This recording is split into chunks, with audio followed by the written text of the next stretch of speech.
isso a cargo de Júlio Camargo e de Carlos Rombaldo.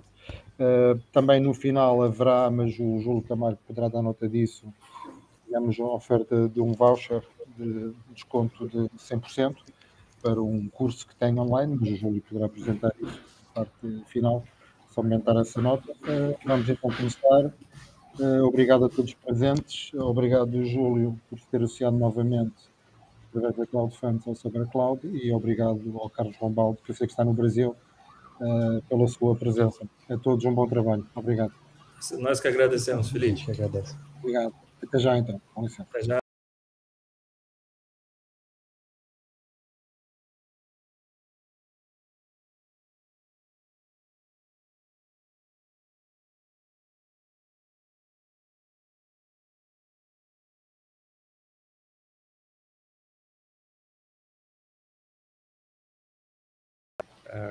No que toca à cibersegurança.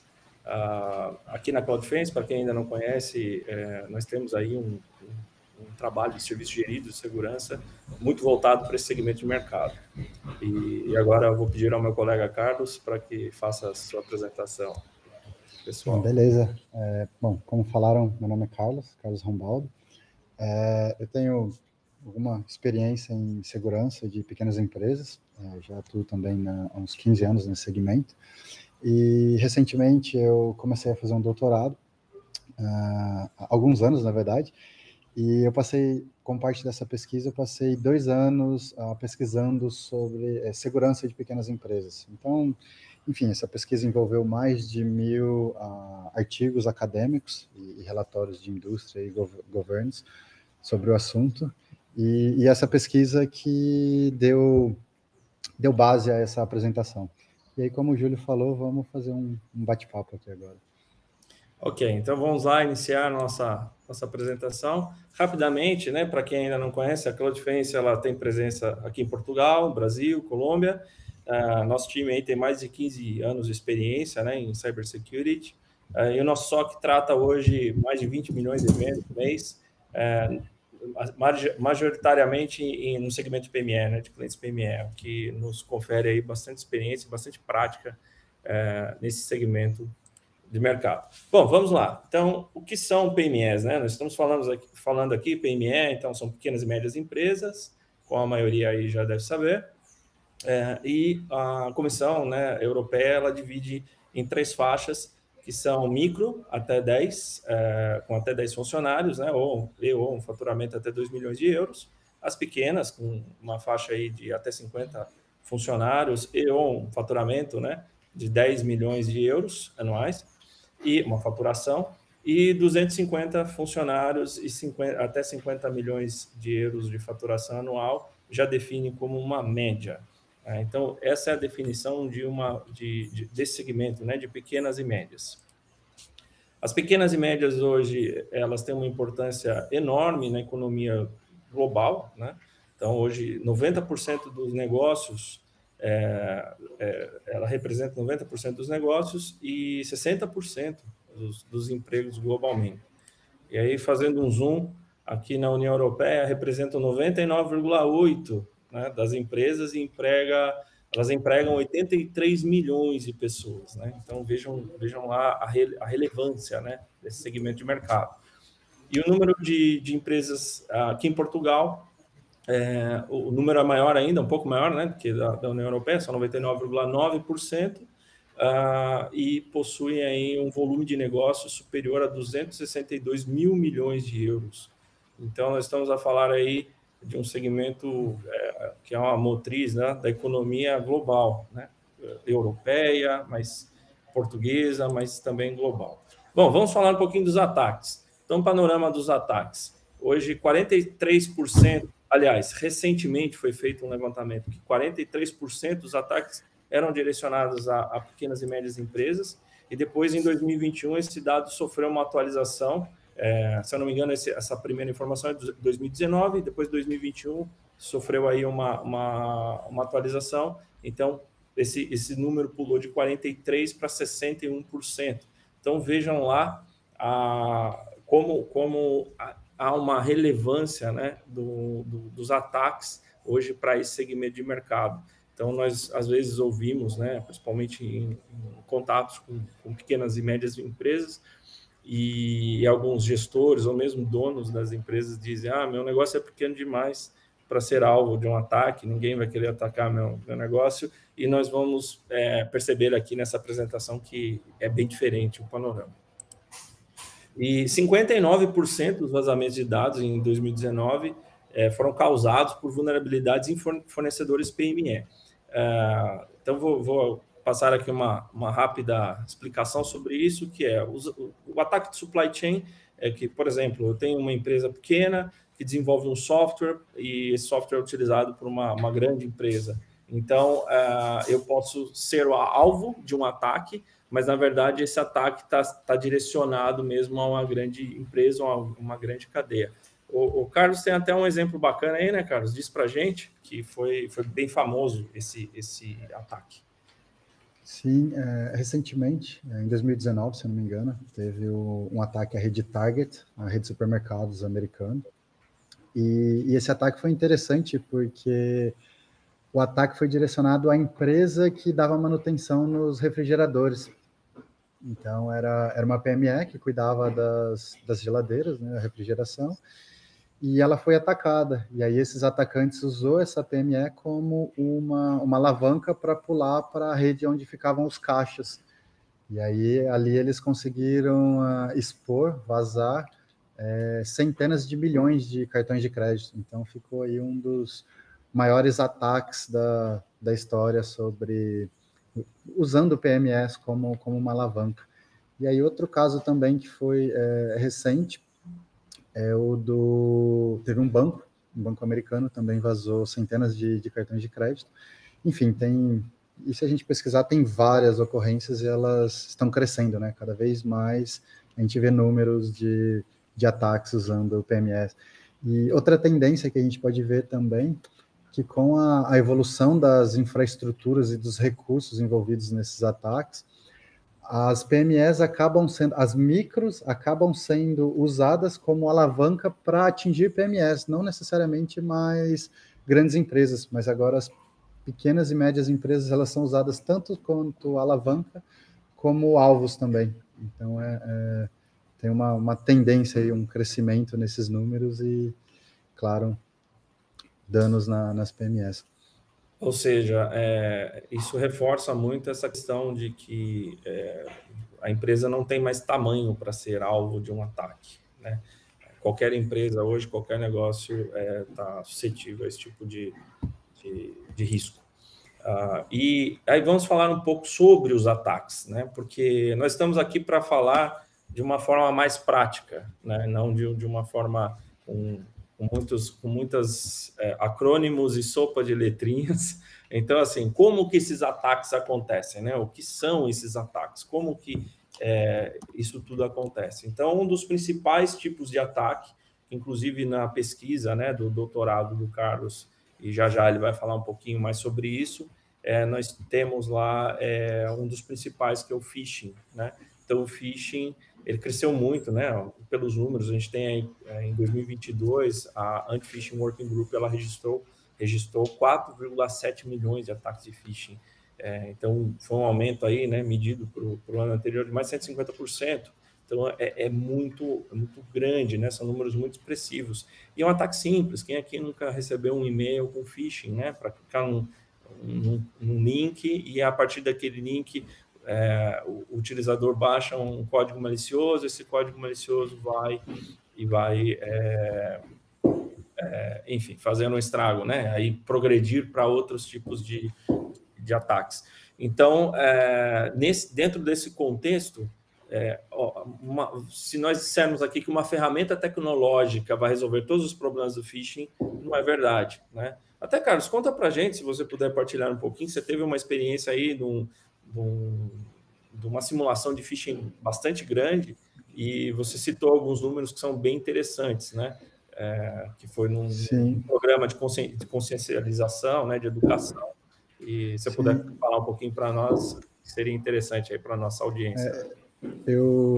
Eu participei de duas grandes campanhas interessantes. Uma foi em uma startup, uma PME, e uma foi em um grande provedor de nuvem, que eu trabalhei, um dos grandes 4 provedores aí. E foi interessante que a gente lançou uma campanha externa e essa campanha teve 30% de sucesso, ou seja, 1/3 mais ou menos das pessoas caíram no ataque de phishing. E aí a forma que a gente estava estudando formas de combater isso, e a forma mais eficiente que a gente encontrou foi treinamento, conscientização e treinamento. E foi interessante, porque a gente fez o ataque antes, a campanha antes, teve 1/3 de sucesso. A gente fez a campanha de conscientização e, na sequência, fez outra campanha de phishing, né? Uma técnica diferente. E a taxa de sucesso caiu para 10%, ou seja, melhorou a proteção contra o phishing. Mas o que foi mais interessante nessas campanhas é que depois de um tempo, a gente continuou rodando, digamos assim, mensalmente as campanhas de phishing, mas depois de um tempo a taxa de sucesso dos ataques começaram a subir de novo e retomaram a 30%. Ou seja, em menos de 6 meses, as pessoas que haviam sido treinadas, elas esqueceram o treinamento. Esqueceram as boas práticas ali, né? Os bons hábitos, ou melhor, nem se tornou um hábito, né? O comportamento, né? Não sei se você citou, mas você havia me dito antes aí que foi um número bastante grande de pessoas, né? Sim. Como eu estava... Pessoas técnicas, né? Pessoas da área. Como eu estava nesse provedor de nuvem, né? Então, a gente tinha um pouco mais que 1 milhão de engenheiros de software, e aí a gente lançou essa campanha em todos esses engenheiros. Então, quando a gente fala 1/3, é 1/3 de 1 milhão, ou seja, um número bem grande. E o mais interessante é que são pessoas técnicas. Sim. Agora, vocês imaginem isso em pequenas e médias empresas, é claro que guardadas as devidas proporções, mas se nós colocarmos 1 milhão e dividirmos em centenas ou até milhares de pequenas empresas, com um perfil de pessoas que não são técnicas, né, a taxa de eficácia de um ataque phishing é enorme, né? Então, por isso que o processo, a educação é muito importante, mas mais adiante nós falaremos um pouco mais em detalhes sobre isso. E aí, só para a gente fechar aqui o contexto, né, dos números, é um outro ataque que normalmente o phishing leva, né, a um ataque desse, que é o ransomware. O ransomware cresceu muito e em 2021, 82% dos ataques de ransomware foram direcionados a empresas com menos de 1.000 funcionários, né? É claro que para alguns mercados, nós conhecemos o mercado português, talvez dizer, olha, 1.000 funcionários já é uma grande empresa, mas nós estamos em outros mercados também, né, como Brasil, Colômbia, e podemos dizer que assim, esse volume de funcionários não representa uma empresa tão grande assim, é uma empresa média, né? Então, sim, há um interesse muito grande, né? E nós vamos ver em detalhes o porquê que os atacantes têm focado tanto nesse segmento de mercado. Então, mais de metade das PME na Europa fecham as portas devido a cyberataques, né? Esse é um número consistente, até o Carlos citou uma fonte aí bastante relevante, né? Que era quem era mesmo? Tinha passado, você passou do percentual? Sim, esse número ele é consistente, quase, pelo menos no Ocidente, a gente pode dizer assim, né? O FBI, por exemplo, ele cita que 66% das empresas, das PMEs, elas saem de mercado em até 6 meses depois de um ataque bem sucedido.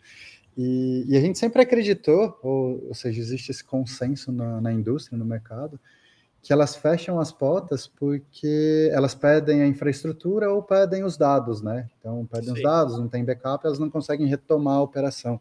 Mas, na verdade, não. O motivo por trás desse número, né, de 2/3 das empresas fecharem, das PMEs fecharem, é financeiro.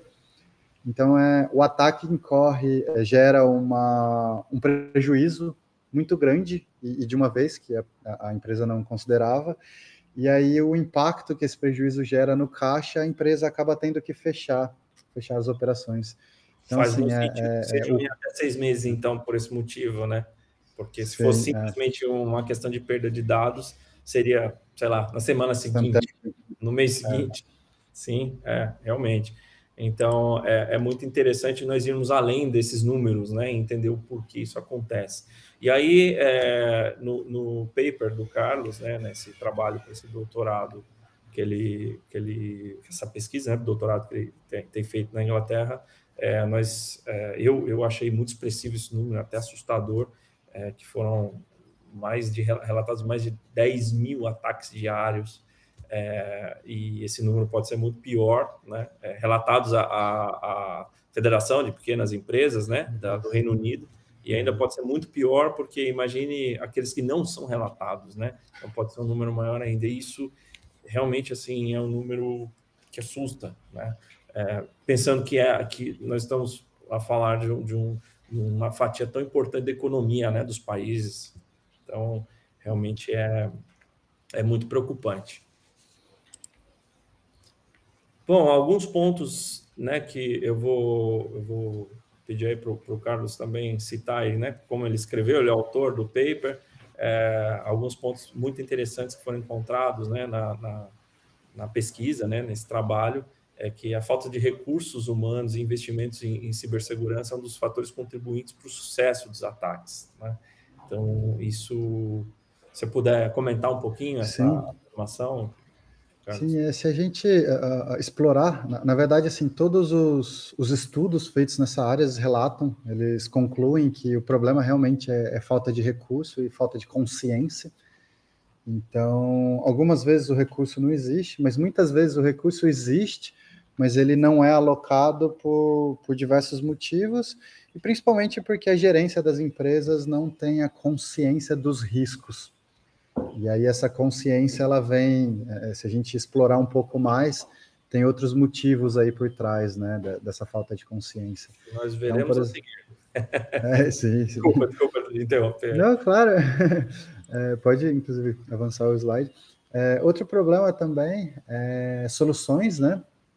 Então, as empresas, as PMEs, elas têm muita dificuldade em implementar as soluções existentes. E quando eu falo soluções, são produtos, são frameworks, são toda iniciativa praticamente voltada a SMEs, ela vem baseada em algo que foi feito para as grandes empresas. E aí a consciência é que simplesmente é transpor o que existe para grandes empresas para pequenas empresas. E na verdade não, porque essas pequenas empresas elas têm times menores de segurança, ou às vezes nem tem times, a segurança acaba sendo gerida ou executada por profissionais de outras áreas, e aí essas soluções acabam sendo muito complexas, elas demandam muito conhecimento, elas demandam recursos humanos em operação, elas demandam investimentos financeiros, e isso aí acaba sendo complicado, esses recursos nem sempre estão disponíveis nas PMEs. Dizer que elas não são adequadas e, de certa forma, os próprios fabricantes, né, os donos das soluções, eles tentam adaptar aquilo a uma realidade que não é aquela que o produto foi concebido, né, sem demérito aqui algum aos produtos, mas, enfim, produtos para grandes, produtos para pequenos, pensados para pequenos e médios, né? E aí, esse problema de consciência, a gente vê aí que tem um número relevante, né? 95% das falhas de cibersegurança são atribuídas a falhas humanas, né? Eu gosto um pouco de aviação também, vejo aí que, assim, do passado todo do que a aviação é hoje, tiveram diversas falhas humanas, e isso evoluiu, progrediu de um modo que hoje há muita automação e evita, né? E eu noto que isso também está acontecendo hoje com cibersegurança. Então, se eu puder falar um pouquinho, Carlos, sobre esses pontos também, né, do seu trabalho. Sim, o primeiro sobre conscientização. As pequenas empresas, elas acham que elas não sofrem os mesmos riscos que as empresas grandes, então elas acham que elas são pequenas demais para serem alvos de ataques. Elas, muitas vezes, até os funcionários, as pessoas mais técnicas das pequenas empresas, elas têm consciência dos riscos, mas essa consciência não reflete na liderança. Então, as decisões estratégicas, elas não têm essa consciência. E aí, claro, a segurança acaba sendo despriorizado. Então, tem sempre esse desacordo entre os funcionários e os líderes, né? E aí isso leva à priorização, então, ou seja, a segurança acaba sendo o segundo plano. Ou a falta dela, né, nesse caso. Exato. A falta dela. E aí existe também, assim, claro que para resolver esse problema é conscientização, das lideranças. Então, toda vez que a gente fala em conscientização de segurança, a gente sempre foca, quando fala a gente, a indústria, foca em funcionários técnicos, e na verdade não, na verdade a gente tem que focar nos decisores de tomadores de decisões. E isso, assim, esse tema foi reportado consistentemente nos artigos, nas pesquisas que eu estudei. Então, é um problema constante isso. E aí, seguindo sobre os problemas, né, explorando ainda mais, as PMEs também, elas têm um conceito que elas acham que o que elas têm, as defesas que elas têm hoje são suficientes. Então, elas acabam se apoiando em defesas primárias, defesas rudimentares, defesas não testadas, e elas têm sempre aquela consciência, eu não fui atacado até hoje, significa que é bom. E, na verdade, não, né? Porque os ataques estão avançando e PMEs, elas eram seguras porque elas são muito difundidas, né? Então, são pequenas e com tecnologias diferentes, estão bem espalhados, mas hoje, com o avanço dos ataques, isso já não é mais uma barreira para os atacantes. E aí, outro problema que elas têm, elas acham que elas têm a percepção de que os ativos, tanto dados quanto infraestrutura, que elas têm são pequenos demais e não são alvos. E aí, como a gente viu nos ataques o supply chain, né, os ataques de fornecedores, a infraestrutura delas são usadas como alvo, e claro, com o acúmulo de dados, essas PMEs hoje elas acumulam um volume considerável de dados, e hoje dados se tornou a nova moeda, né, para os atacantes. Exatamente. Então elas são atacadas com certeza, os números mostram isso, mas elas continuam não tendo essa percepção. Ops, desculpe. Não, tudo bem. Enfim, e aí voltamos à consciência e priorização. Um outro problema de priorização, como muitas vezes a segurança ela é executada por pessoas não formadas em segurança, não da áreas de segurança, elas acabam despriorizando também por falta de conhecimento. Então, entra ali, conhecimento técnico é um fator... Não é nem por uma questão de má vontade, é porque não conhece mesmo, é falta da literacia, né? Se podemos dizer assim, da cibersegurança. Bacana. E aí, para a gente chegar, né, a parte de solução, né? Não vamos aqui ficar a falar só de problemas. Temos aí alguns conceitos, né, que já existem, por exemplo, no próprio ITIL, mas que a cibersegurança ela é formada de pessoas, processos de tecnologia, e aqui a gente utiliza muito o conceito que o menor né, a menor parcela é tecnologia. Então, é aquela coisa de que, olha, a tecnologia vai resolver todos os seus problemas. A gente tem visto que não é bem assim, né? Se não fosse isso, grandes empresas não estariam estampando as notícias porque foram atacadas, porque dinheiro, né, budget, não falta a elas para comprar soluções mais conhecidas, que estão nos quadrantes mágicos, etc. Mas mesmo assim, elas têm sido atacadas. Então, se a tecnologia fosse a solução, a gente não teria esse tipo de notícia tão frequentemente. Então, a segurança não se resume a produto, né? Não se resume a compra de produtos.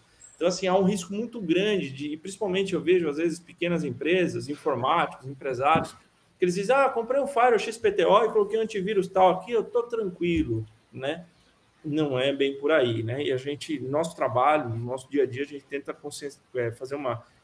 criar uma consciência, né, diferente dessa, primeiro para ajudá-los, né, a não serem a próxima vítima. E a gente não vê nas notícias, né, nós, quando falamos de PMEs, infelizmente só em estatística, porque isso não vem de notícia, né? O que vem de notícia é dizer que uma empresa grande, muito conhecida, foi atacada. Agora, se disser, olha, o contabilista aqui da minha cidade, ou mesmo que ele seja conhecido na cidade, né? Isso não vira notícia, isso não vende, né? E a segurança cibernética ela tem que ser feita, pensada, desenhada de pessoas para pessoas, né? Um grande exemplo disso aí, e nesse trabalho espetacular aí, que a gente vai deixar também depois o link para quem quiser ler na íntegra, né, que o Carlos fez, o doutorado, a questão de que, assim, por exemplo, o phishing tem muito disso, né? Você tem que educar, você tem que falar, você tem que sempre a monitorização, sempre ali estar em contato. E a solução, né, as medidas mais simples são as mais efetivas, é o que nós vemos aqui no dia a dia. Produtos que prometem proteção contra ataques super sofisticados, tal, isso acaba que não resulta, né? O que resulta é educação, processo, monitorização constante, políticas, procedimentos, etc. E vamos lá, agora o nosso contributo aqui. As soluções, né? Que nós fizemos aqui o tema de baixo zero custo, e vamos manter essa linha, tá? Aqui, baixo, o baixo é pela questão de que todas as soluções aqui, elas são open source, gratuitas, mas o baixo sempre existe um custo, um esforço de tempo, né? Então, todos nosso tempo custa. Então, o baixo aqui é para isso. O zero custo é verdade. Todas essas soluções, né? Nós recomendamos para Firewall, nós somos contribuidores, né, do OpenSense, então não poderíamos deixar de citá-lo. Endpoint, por exemplo. Montamos aqui um cenário para uma PME, né? Então, para o Firewall, uma solução open source como o OpenSense, para Endpoint, o próprio Windows Defender combinado com uma solução open source que nós também trabalhamos e recomendamos muito, que é o Azul, né? Para backups, existe uma solução open source também chamada Duplicate, free, funciona em Windows, Linux, Mac, muito bom. KeePass para gestão de senhas, para senhas fortes, para guardar as senhas. O VeraCrypt para criptografar os discos, né? Cifrar os discos com dados muito sensíveis. Portáteis, né? Que estão aí de um lado para o outro o tempo todo. Aqui nós temos, né, um compromisso social realmente, a gente não só fala e faz. Nós temos aí o WebFilter e o WebVPN, que são plugins totalmente gratuitos. Você, se baixar o OpenSense hoje, você pode ir lá e habilitar o repositório da CloudFence e utilizar isso para acesso remoto, no caso da WebVPN, para filtro de navegação, no caso do WebFilter. A gente tem hoje o suporte à comunidade no Discord, facinho de acessar, cloudfence.com.br/Discord, e tá a nossa oferta aqui, vamos manter, como nós anunciamos. Temos 100 vouchers lá, 100 próximas pessoas que entrarem no Discord, automaticamente recebem um voucher de 100% do meu curso de OpenSense, na plataforma Udemy. Tá bem? Então, é só acessar lá, que aceder ao Discord, que já garantiu.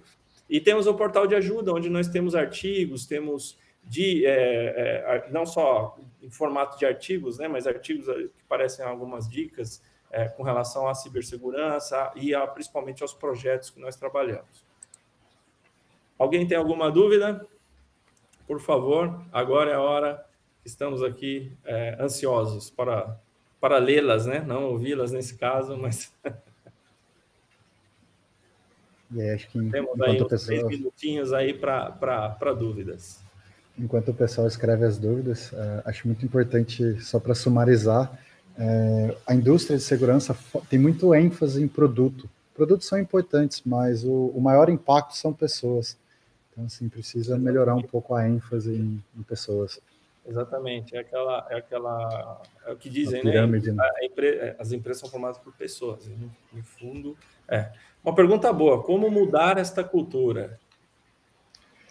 É interessante porque tem alguns estudos sobre como melhorar a consciência, e os melhores resultados, eles são com exemplos. Então, não é simplesmente chegar na empresa e falar, olha, a partir de agora vocês têm que fazer isso. Na verdade, é uma postura um pouco diferente, é chegar e falar, olha, essa empresa não fez isso e teve esse problema, e teve aquele problema. Então, trazer exemplos reais e baseados nesses exemplos, demonstrar o comportamento correto e adequado.